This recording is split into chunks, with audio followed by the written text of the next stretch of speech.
Hi students, in this video we are going to study about the frictional force that exists in fluids. We know in the case of solids, when an object moves over the other, it encounters a frictional force which opposes the motion of the object. In a similar way, in fluids also such an opposing force exists, and this opposing force depends upon the nature of the material or nature of the fluid and certain other factors. So let us see what is the name of this opposing force and how does this opposing force is created in the case of fluids, which means in liquids and the case of gases. In fluid dynamics, that is the study of fluids in motion, to study about the frictional force that exists in the fluids, we divide the fluids into horizontal layers. So imagine this is a river, a flowing river, this is a river bed. Okay, and I have taken the portion of a river. To study about the frictional force that exists in the fluids or in the case of liquids, we divide the liquid into different horizontal layers.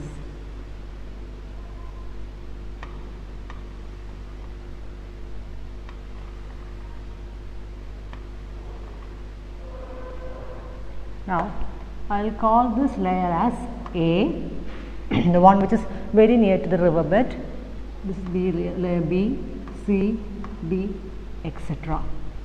Now, if you take the case of the river bed, we know it is at rest, which means the velocity is equal to 0. Now, as we are going up, what happens is that velocity of each layer keeps on increasing. For example, if let V1 be the velocity of layer A, V2 be the velocity of layer B, V3 be the velocity of layer C, etc. Then we can say V1 is less than V2 is less than V3.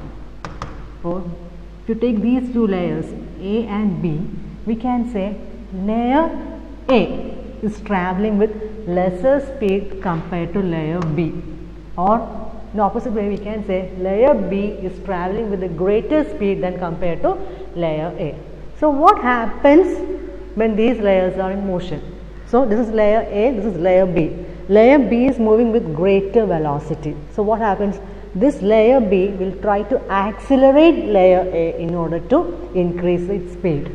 Whereas layer A, which is comparatively moving with lesser speed, will try to retard the motion of layer B and decrease the speed. So there is an opposing force between the layers. And this opposing force is what we call the viscous force or the friction that exists in fluids.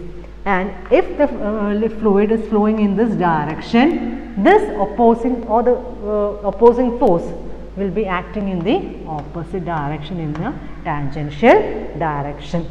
So let us define what is viscosity. It's a phenomena or it's a property of the fluid by the virtue of which an internal force of friction comes into play when a fluid is in motion, in relative motion, and which opposes the relative motion between the different layers. So it is the opposing force, it is a property of the fluid. When they are in relative motion, an opposing force comes into exist.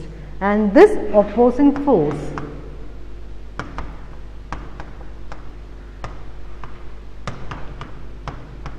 is known as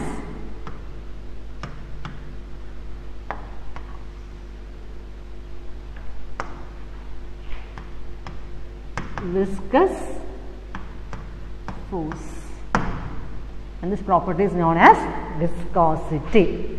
Now, I will give you some examples of viscous force which you must have seen or experienced in your life. If you are trying to dive in a river or in water, definitely what happens as you are trying to move through the water, you will feel an opposing force. That is an example for the viscous force. If you take two different liquids, for example, imagine you have a glass plate and you put few drops of water to one side of the glass plate and few drops of honey, which is thicker, to the other side of the glass plate, and you just tilt the glass plate. You can see the water will flow down very easily, it will come down very easily, but honey will be coming out very slowly, will be coming down or flowing down very slowly. It is because of the viscous force that exists in the fluid. In the case honey is more viscous than water. Okay, so viscous force. Or if you take a cup of tea in a glass, a transparent glass, you put tea, put sugar, you stir it, and once you take a spoon from there, you can say the stirring, you can see that each layer of the liquid will be coming to rest at different time. It is because of the viscous force or the viscosity which exists in the case of liquids. Okay, now next we are going to study about a term known as coefficient of viscosity, which is denoted by the letter eta. Now before going to the term coefficient of viscosity, let us first formulate an equation for the viscous force. Okay, so imagine there is a liquid. I have taken two layers of liquid. This is layer A and layer B. Okay, layer A is at a distance x from the bottom surface, and layer B is at a distance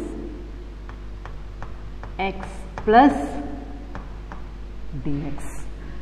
Okay, and layer A is moving with the velocity v, whereas layer B will be moving with slightly more velocity v plus dv, and the viscous force will be acting in the opposite direction, in the tangential direction, opposite tangential to the direction of motion. Okay, now I am going to introduce a term known as velocity gradient, and it is represented by dv by dx. A velocity gradient means change in velocity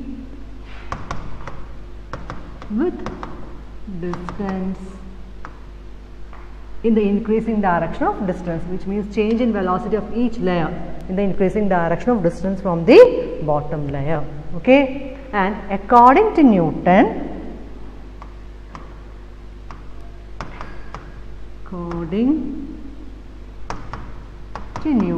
Sir Isaac Newton, he said that the viscous force between the layers is proportional to area of contact between the layers. So if A is the area of contact, then viscous force is proportional to area of contact, and viscous force is also proportional to the velocity gradient. So on combining these two, we can get right F proportional to A dv by dx, or to change the proportionality sign, we introduce a constant, and in our case the constant is eta, coefficient of viscosity, eta A dv by dx. This is the expression for viscous force that exists in viscous liquid, okay, or fluids. And eta is known as what? It is known as the coefficient of viscosity. So now let us see what is coefficient of viscosity. Okay, now in this equation, if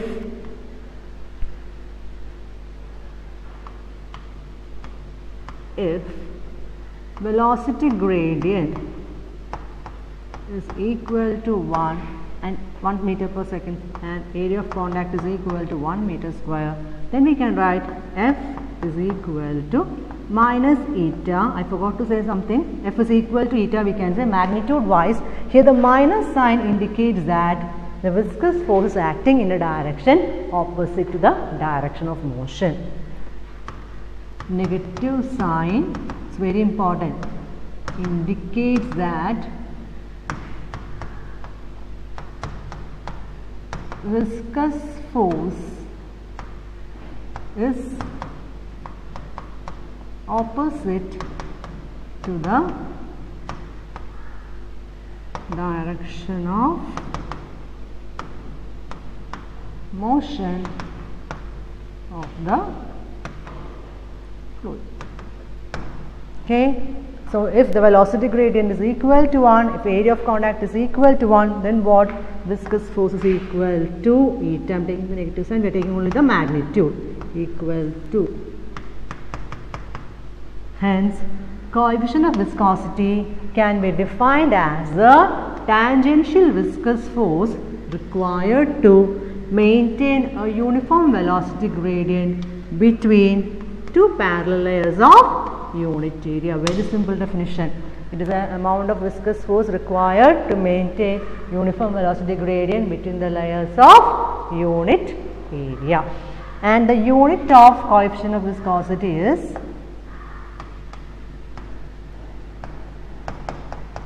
Newton second meter raised to minus 2.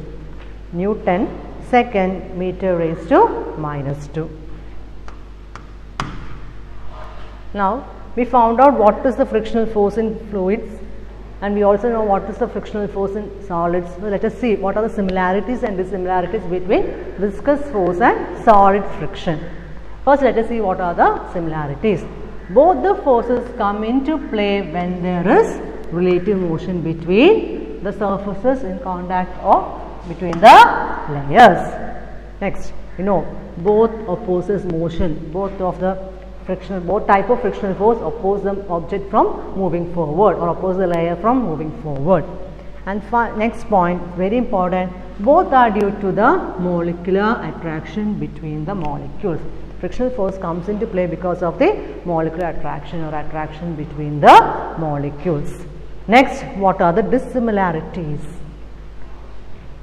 First one, now we derive the expression for viscous force as F is equal to minus eta A dV by dx, which means viscous force depends upon the area of contact.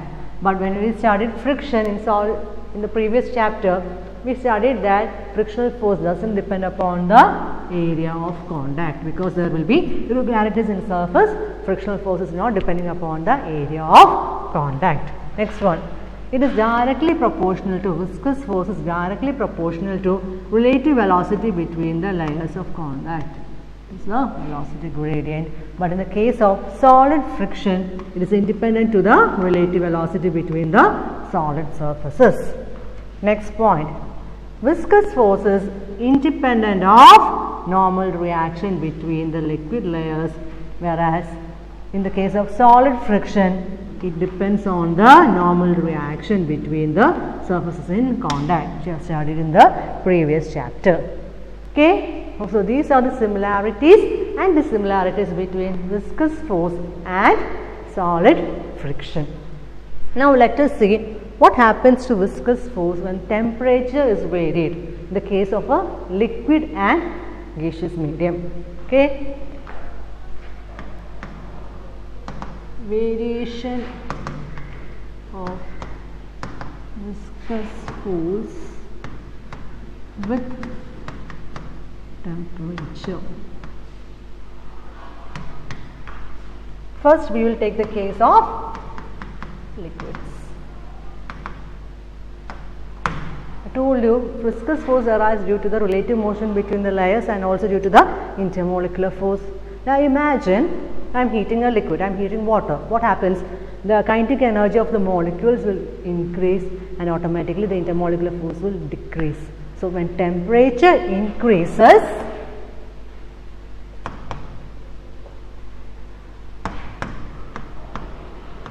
viscous force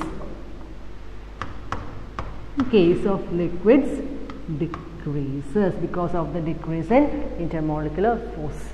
Next, let us take the case of a gaseous medium. Now, in the case of gaseous medium, it is a diffusion of the molecule which results in the viscous force. Means as the molecules are moving around, they will come in contact with each other, they will hit each other, which creates the friction. So, when temperature increases, diffusion will also increase, and hence we can say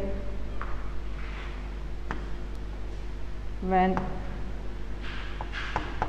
temperature increases, viscous force also increases. Why? Because diffusion increases. I hope this much topic is clear to you. Thank you.